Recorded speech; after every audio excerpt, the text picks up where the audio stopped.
The largest silverware company in the world sold its American factory for $1 million, less than a house costs in some cities.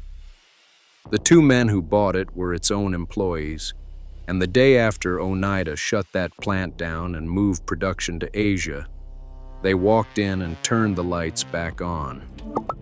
What they built inside that building is now called Liberty Tabletop. That building in Sherrill, New York, is now the only place in the United States where silverware is still made. Not one of the last few, the only one. Every other fork, spoon, and knife sold in this country comes from overseas, and the single factory standing between America and zero exists because two guys refused to let it die. This is the story of how the country that once made the world's silverware ended up with exactly one factory and the men who bought it for the price of a house. Here's what those two men actually bought for $1 million. 1,000,000 square foot plant. Offices that went up while Abraham Lincoln was president. And the entire manufacturing base of an American industry, because for over a century, this one town made the silverware for the whole country. Sherrill, New York is the smallest city in the state, around 3,000 people. They call it the Silver City, and that isn't marketing. It's a job description. Generation after generation of the same families walked into that plant. You didn't just work at Oneida. Your father worked at Oneida. And Oneida wasn't some regional operation. It became the largest flatware manufacturer in the world. If you grew up in this country, there's a real chance the set your mother pulled out for Thanksgiving came out of that building. Every competitor eventually gave up and moved offshore. Names you might recognize from old sets in your parents' cabinet. Gorham Manufacturing, Reed and Barton, Towel Silversmiths, Wallace Silversmiths. One by one, each of them shut down American production and moved overseas.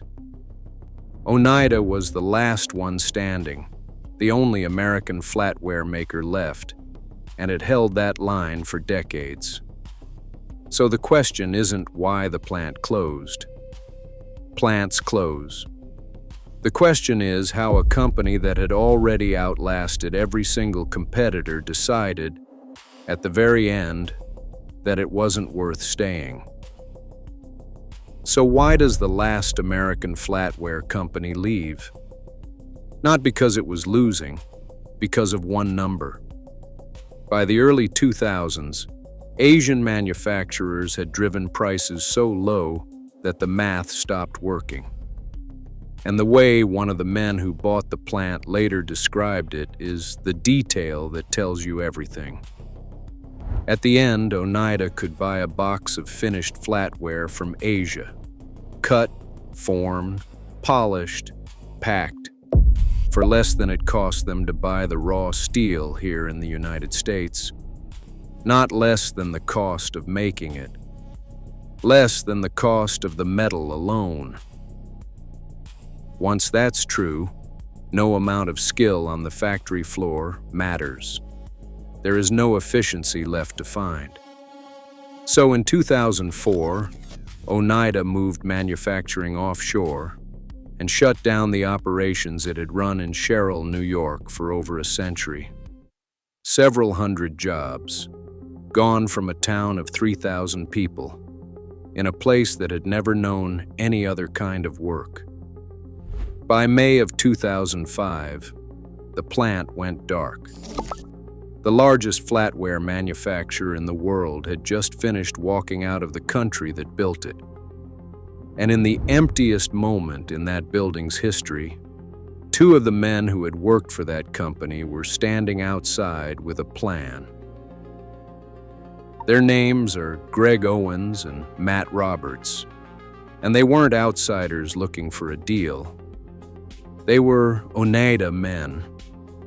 They had met on a basketball court in Mexico City, both working for the company at its facility in Toluca, while Oneida was expanding across the globe. They had watched the whole thing happen from the inside. They knew exactly what the machines in Sherrill could do, and they knew exactly what was about to be thrown away. So they bought it. The Civil War era factory, the equipment, roughly 1 million square feet of American manufacturing history, for $1 million. That's the entire industrial base of an American industry for the price of a decent house in a lot of cities. And it tells you what a company decides something is worth once it has already made up its mind to leave. Then comes the part that makes this story different from every other factory that is closed in this country. The day after Oneida ceased operations in Sherrill, New York, the plant reopened. Same building, same machines, a much smaller crew, new name on the door. Sherrill Manufacturing. The lights never really went out. If you want more stories about the American companies that stayed, this channel is built on them. But buying a factory and surviving in the market that just killed the last owner are two completely different problems. And the second one nearly finished them. At first, Sherrill Manufacturing survived by making flatware for the company that had just left. They took contract work, producing certain high-end patterns for Oneida, along with plating, packaging, and warehousing.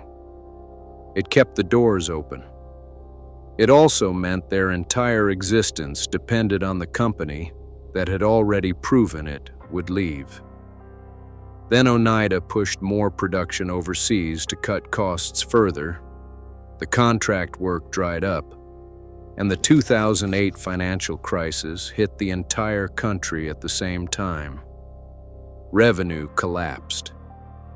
In 2010, Sherrill Manufacturing filed for Chapter 11 bankruptcy protection. 5 years after saving the last American flatware plant, they were about to lose it for good. What they did next is the whole reason this factory still exists. Instead of giving up, they cut the workforce down temporarily to survive, sold off everything that wasn't essential, restructured the debt, and made one strategic decision that changed the outcome. They stopped building someone else's product. They started their own brand. Liberty Tabletop. They closed their remaining facility in Mexico and brought that work back to New York. They sold direct to the customer, cutting out the department stores and the middlemen entirely. And their flatware is made from 1810 stainless steel. That's 18% chromium, 10% nickel, the same grade standard you'll find on high-end restaurant and hotel flatware. It's a detail that matters, and it's one reason the product could compete on quality even when it couldn't compete on price. By 2013, they came out of bankruptcy still standing. This time as something Oneida had stopped being years earlier. An American manufacturer selling its own American product. So where does that leave things today? Sherrill Manufacturing is the only flatware manufacturer left in the United States. Not one of a few. The only one. Every fork, spoon, and knife made in this country comes out of that one building in a town of 3,000 people in Sherrill, New York. And they defend that line hard. In 2016, they won a lawsuit that forced 11 other companies to stop using the Made in USA label on flatware they weren't actually making here. That kind of enforcement matters more now than ever. The FTC has been actively tightening its scrutiny of Made in USA claims across industries. And the companies that have been coasting on that label without earning it are running out of runway. Their own steel comes from American mills. In March of 2025, the company marked 20 years since the day it reopened, and it now runs 40 flatware patterns, along with private label work, food service, and United States government contracts. Here's what this story really shows you. Oneida didn't fail. It was the largest flatware manufacturer in the world, and it lasted longer than every American competitor it ever had. Longer than Gorham, longer than Reed and Barton, longer than all of them. It left because at the very end, the arithmetic said leaving was worth more than staying. That's the whole thing. Not incompetence, a decision. And the only reason America still makes silverware at all is that two men who worked there decided the arithmetic wasn't the only thing that mattered. So the next time you open a drawer and pull out a fork, flip it over and read the back. Almost every one of them will tell you it came from somewhere else. If you want the one that doesn't, you already know the name, Liberty Tabletop, and you know the town it comes from. Sherrill, New York.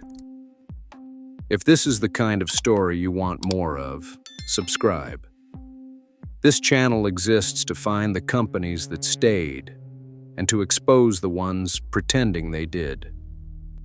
There are more of both than you'd think.